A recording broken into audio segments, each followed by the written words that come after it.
Kim, one of the things that struck me about your background is you're a history professor. You have deep knowledge about history, probably both the United States history and world history. And you also served in the Foreign Service as a diplomat. And you also come from a family that had some foreign service background. And one of the things that was curious to me that in your long progressive list of issues, and I urge my listeners to check Kim out at Kim Williams for Congress and look at Kim's progressive positions, you don't really have a foreign policy plank, if you will. Now, I'm sure, given your knowledge, you have opinions about US foreign policy. I want to start by asking you sort of a broader question. What is it in your experience in those areas that I just described that teaches us something about US foreign policy, the place we have in it, and what you think we should be doing going forward? Yeah, I'm actually glad you asked that because a few other folks have brought that up as well. And part of the reason why my policy is kind of so focused on domestic issues, and I know a lot of times progressive policies do tend to focus on domestic, but a lot of that is shaped by this particular district. It's one of the poorest districts in America. And so I really wanted to put together a strong anti poverty platform. But I do believe that everything's intersectional, and that is in part because of my background. When you're studying, kind of even the formation of America and every right and privilege that we often take for granted, you really have to look over great spanses of time. I mean, even going back to decisions made by Romans on things that affect us in our day to day life that we don't necessarily think about. And then, of course, being in the Foreign Service, having traveled to more than 60 countries, you become very, very aware of how decisions we make here can have a profound impact on communities on the other side of the world and vice versa. And so for me, a lot of the things that I think about with my district in particular is really kind of around trade, because we've seen that, this area has been impacted by a couple ways. And one, going back to NAFTA in the 1930s, there were so many people who found their way here because they were originally in Mexico.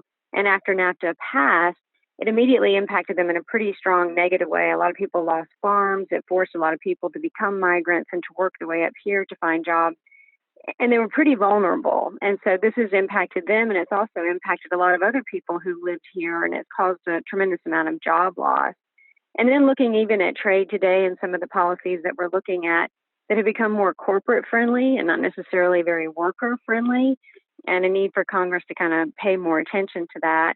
And then, of course, too, ever since I've left the Foreign Service, it's been pretty painful to watch the news over the past couple of years and see that during my time with the Foreign Service, there was just this great sense of pride that we could go into countries as kind of a beacon to the world and use that as leverage to advocate for change in ways that helped or was beneficial to both Americans and international communities. And I feel like we've lost a lot of kind of our credibility, our leverage, and our ability to influence in a really positive way. And I'm hoping that we can still salvage that. That was a terrific answer. And you touched on a few points, which I just want to circle back on. The point you made about trade is so important. And I've made this point on this podcast many, many times that trade is very related to immigration. They're very interlinked. And the bad so called free trade agreements that we've made that are very pro corporate, that in fact just make a nod, barely a nod at worker rights and environmental rights, but they're very, very interlinked. And really, the point you made was a fabulous one that many Mexicans, and you can actually look at this chart wise, you can see the immigration flows that came from the south to the north and connect them directly to the devastation that small farmers in Mexico suffered because of the passage of NAFTA. So that's a fabulous point. And I kind of raised the general foreign policy question because you are running against what we call a blue dog Democrat, and we'll come to that more in a moment.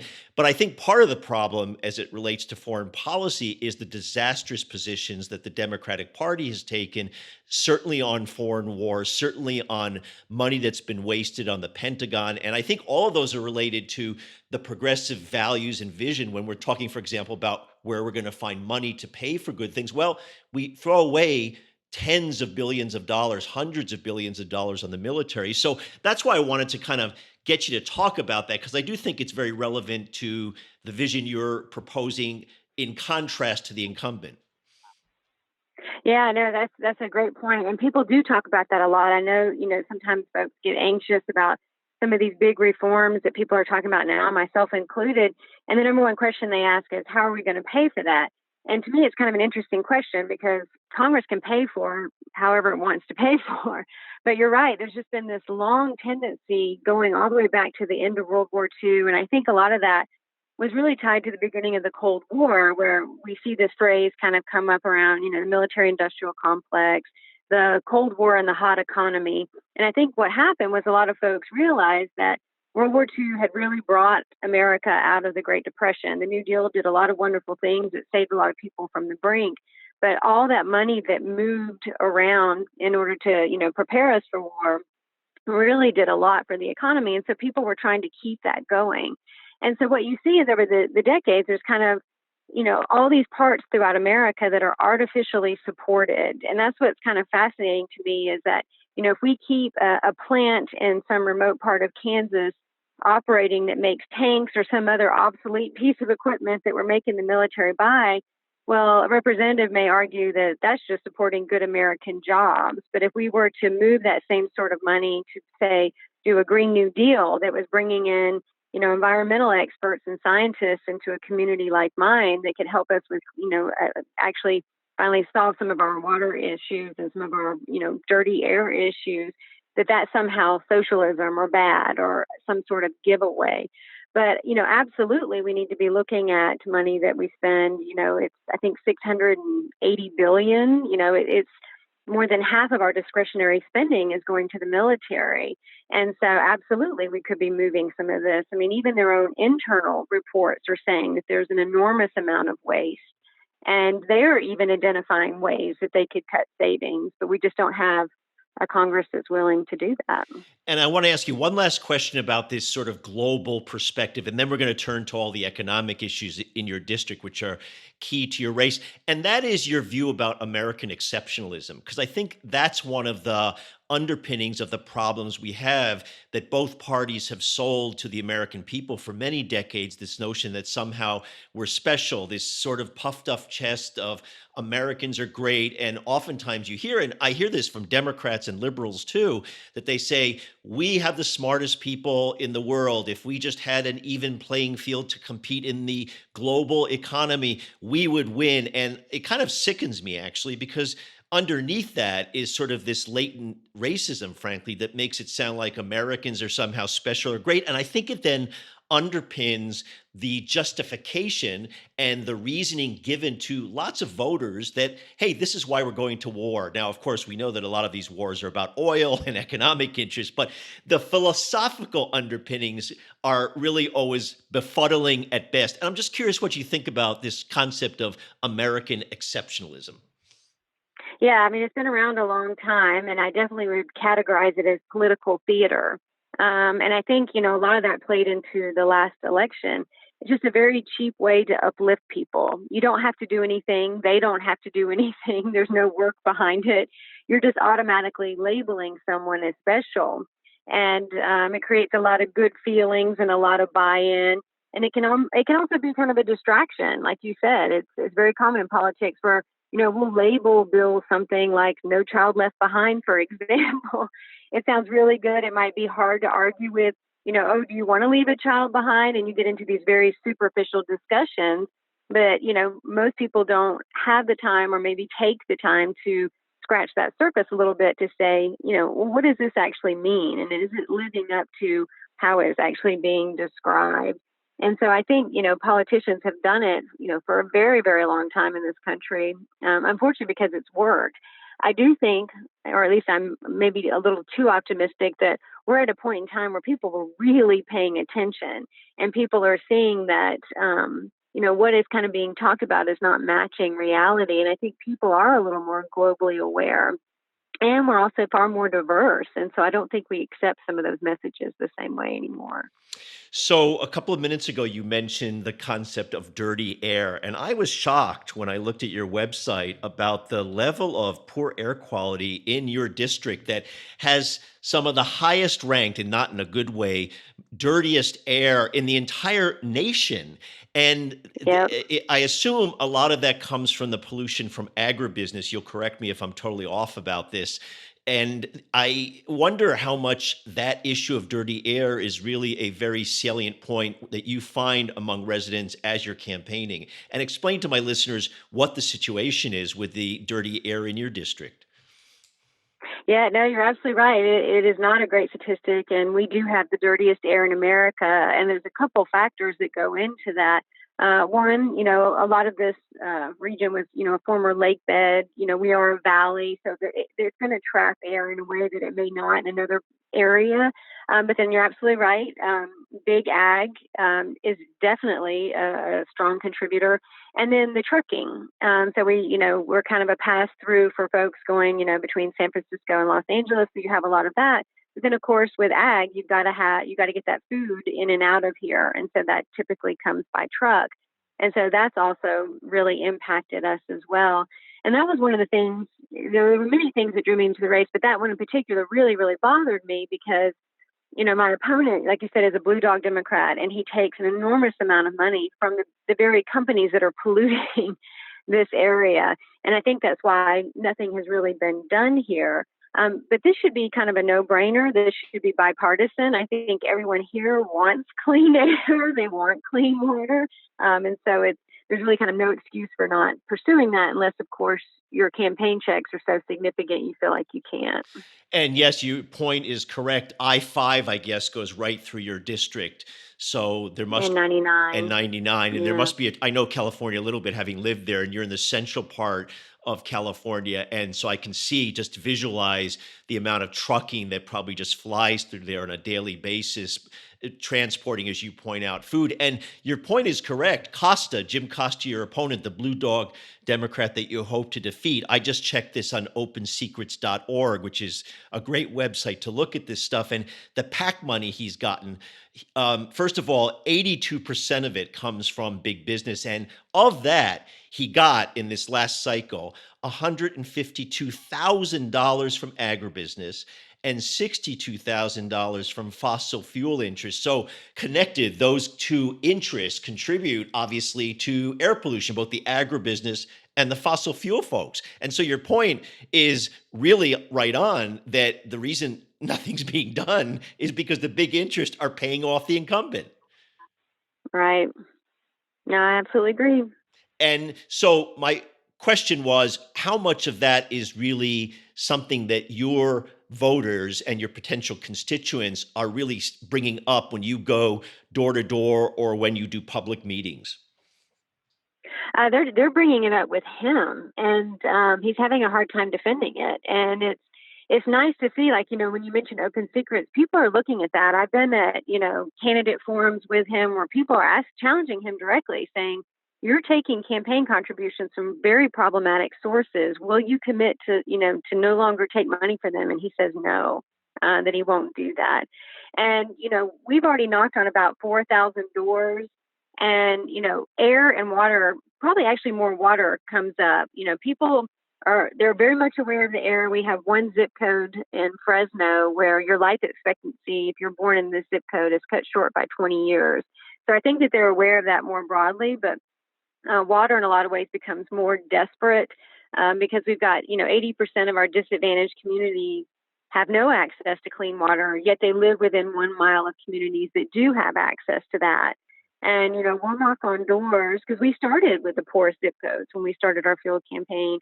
And we'll meet a retired lady who is living off $450 a month in Social Security, and yet her water bill is $250 a month. Or we meet folks who they still have to pay water as part of their rent, but then they can't drink it, they can't touch it. It can actually make their babies sick, and they're having to pay twice because they now have to go out and bring bottled water in to do all their cooking and cleaning and bathing. So another reason to have a real progressive voice in that district, and this kind of shocked me, was the high unemployment. It's almost 17% Mhm. in your district. Yeah. And talk a little bit about that. What is the driving force there for really what is a huge high unemployment compared in California, say, to more urban areas where the unemployment is still high relative perhaps to the nation, but it certainly is not near 17%. Yeah, and a lot of that is, and you'll see that with local electeds. There's such an anxiety about upsetting right-leaning farmers that there's this feeling that everything we do has to be tied to ag. But if you look at the changes in ag over, the last couple of decades, there's been kind of this, go big or get out kind of scenario that's been developing. And so more and more of agriculture in this area, they're owned by the land is owned by billionaires that don't even live in this district. And so this contributes to, a lot of jobs that are, for farm labor. And if you're not aware of this, is pretty tough. There's very few worker protections. A lot of folks are undocumented. They're making anywhere from 12 to 17,000 a year. It's seasonal, and then they're pretty much left on their own. So that's going to be drawing a lot of wages down. But then also, what you see is that it's very difficult to support a middle class. A lot of small mom and pop businesses have left here, have not returned, because you kind of have this low wage floor that can't go out and support local businesses. So you're not going to see that develop either. And then most kids that you talk to, it's pretty heartbreaking. And, in a lot of the high schools, we have high school dropout rates in all three counties that are in the high 40s. And so, almost half the kids are not even finishing high school. They're not feeling like there's any need to. 1/3 of our workforce does not have a high school degree. When you do see a bright young person, who's able to graduate, the first thing they want to do is go somewhere else. And even if they are staying here to go to college, there aren't jobs here, so they're leaving and they're not bringing anything with them. And so part of the reason why I'm such a big fan of both debt-free college, universal pre-K, putting more money into our education system, is to build up a workforce that will draw businesses here instead of just trying to figure out how to build paths for people to leave. And we have to really work on diversifying our economy, stop pretending that everything is just about ag, and then protecting those smaller businesses so that the mom and pop restaurant isn't replaced by a bunch of large retail chains that don't really keep money here. So, as we sum up here and kind of wrap up our conversation, I wanted to ask you a couple of questions. One on a policy issue, and then one about the campaign itself. And I'll start with the policy issue. Like a lot of great progressives, you support the Green New Deal. And what I liked about your comments about the Green New Deal on your website is, number one, you say that the jobs that are going to come in the Green New Deal will be unionized. That's a important part, which Yep. I think a lot of environmentalists don't remember to emphasize. And then you say they should be high paying. And obviously those things are connected. Right now, unfortunately, all these Green New Deal industries like wind turbines and solar panels are very non-union. And in fact, a lot of the stuff is made in slave-like countries like China and then shipped over here, hmm mainly like solar panels. What to you is a high-paying job? How would you describe what you would seek to have as a high-paying job, taking into account that, for example, one of the reasons coal miners are skeptical about the Green New Deal, and obviously you don't have coal mines in your district, but on the other side of the country, is that they're getting serious, significant pay with serious benefits, a serious pension, although those pensions are clearly in trouble. But a high wage is not just reaching $15 an hour, it's much higher if you're talking to a union worker. No, absolutely. And it is going to be all relative to different areas that you're looking at. Because what qualifies as high paid in my district is actually pretty low compared to the rest of the country. I mean, I think the median household income in my county is like 46,000 a year. So not very high when you look at a lot of other places throughout the country. But a lot of what I envision too is research and development.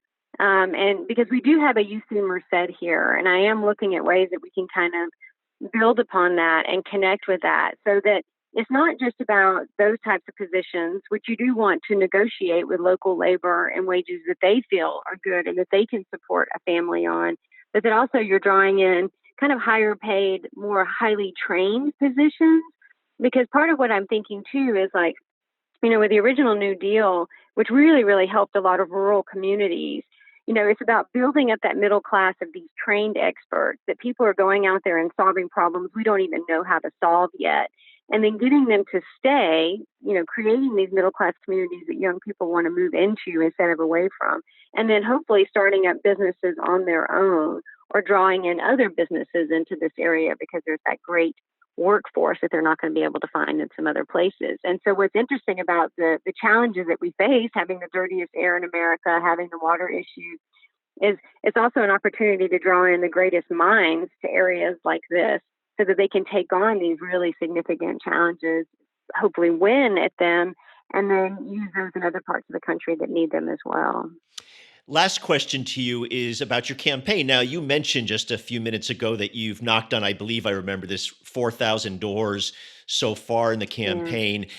You have a unique district compared to, for example, an urban district, which is much more dense. I assume that you have to put on a lot of miles on your car to reach your constituents, knock on doors. This isn't just like going up in a New York City, say, district where you go block by block and go into these high rises and you meet people in the street. It takes a lot of time to get to your constituents. So, for my listeners, and I always like to do this, especially with first time candidates, what are the positive things that you've seen in the campaign, and what have been, frankly, some of the difficult challenges? Well, it's interesting. Yeah, you're right. I feel like I spend 3 to 4 hours a day in my car on average, and it does get pretty tiring, especially when you're in areas with poor reception. So it's not like you can listen to a great podcast or Right. something. I'm Well, just going in and out. and 3 to 4 hours in your car is like a normal commuting day for someone in Los Angeles. So you have to, Oh, I know. You're right. I but know you're right. but I get the point that you're in your car a lot. So keep going. What's that like? Tell us a little bit about what's that Yeah. like. So I do try and make good use about that time. Either I'm thinking about the speech that I'm going to give, or I'm trying to use that time for phone calls to connect with folks. But I tell you, I have immensely loved being at the door. If I could spend every minute of my day at the door, I would do that because we are building a campaign for people to feel seen and heard because there is an enormous amount of political neglect in this area. The folks who've been running, particularly at the congressional level, have been so focused on the wealthy individuals who can write checks, and that's left a lot of people behind.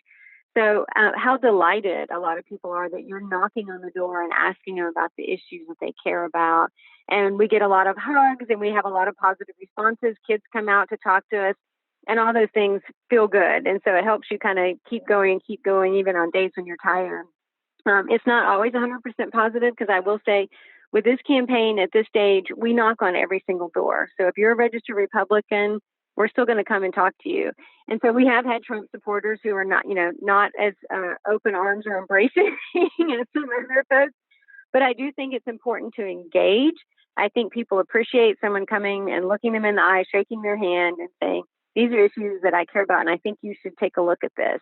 Sometimes they do, sometimes they don't. I will say, though, we have, by a surprising number, and almost every weekend, we will re-register a Republican as a Democrat. And almost every single time it's because of health care, because they feel that, that they're scared about a diagnosis. They're scared because they've been hit by something, quite severe financially. They're worried about losing their home. And then they don't feel that the Republican Party has done anything to help them. And that seems, so by engaging them, we're seeing that bear fruit in a really positive way.